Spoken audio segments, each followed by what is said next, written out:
अस्सलाम वालेकुम दोस्तों, मां अरशद बिरोई ऐं तव्हां मुंहिंजो चैनल अरशद बिरो ॾिसी रहिया आहियो। सभिनी दोस्तनि खे भली कार, जिथे हूंदव ख़ुशि हूंदव, आबाद हूंदव। दोस्तों अॼु 22 अप्रैल ऐं जुमतुल मुबारक जो बाबरकत ॾियारो ऐं इन खां अलावा बाबरकत महीनो रमज़ान मुबारक जो 20 रोज़ो सभिनी दोस्तनि खे मुबारक हुजे। जिथे हूंदव ख़ुशि हूंदव, आबाद हूंदव। दोस्तों अॼु मां सिंध वासियुनि खे, पिरी प्यारनि खे, दिलि वारनि खे, जेके बि सिंध में वेठल दोस्त आहिनि, मां उन्हनि खे पैगाम ॾियणु चाहियां थो हिन वीडियो जे ज़रिए। दोस्तों पैगाम इहो आहे त तव्हां दोस्तों नंढी गुज़ारिश आहे त अगरि तव्हां अञा ताईं मुंहिंजे चैनल खे सब्सक्राइब न कयो त महिरबानी करे मुंहिंजे चैनल खे सब्सक्राइब कयो। सब्सक्राइब करण सां हौसला अफ़ज़ाई थींदी। त पोइ दोस्तों शुरू कयां थो पंहिंजी ॻाल्हि।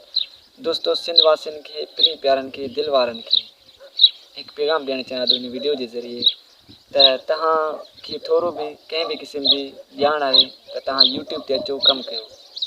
काफ़ी सारा यार खोड़ माण्हू आहिनि यूट्यूब ते पैसा कमाइनि था ऐं बसि रुॻो वीडियोज़ ठाहे करे।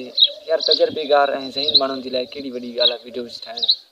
दोस्तों मूंखे त इल्मु कोन्हे, आउं त इल्मु वारो न आहियां। बसि तव्हांखे गुज़ारिश आहे त तव्हां ज़हीन माण्हू जेके बि मूंखे हिन वक़्तु ॾिसी रहिया आहियो, मां तव्हांखे हिकु मैसेज ॾियणु चाहियां थो हिन वीडियो जे ज़रिए। ख़ुदा पंहिंजो टाइम होटलुनि ते, फज़ूल रांदियुनि में, हेॾे होॾे तव्हां पंहिंजी टाइम खे ज़ाया न कयो।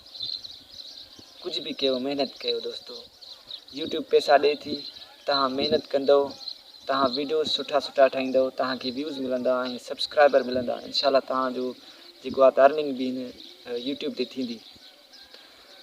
दोस्तों बसि सुबुह सां इहो ई तव्हां ज़हीन माण्हुनि खे ऐं तजुर्बेगार माण्हुनि खे हिकिड़ो मैसेज आहे मुंहिंजी तरफ़ां त तव्हां यूट्यूब ते अचो ऐं महिनत कयो। दोस्तों तव्हांखे कंहिं बि क़िस्म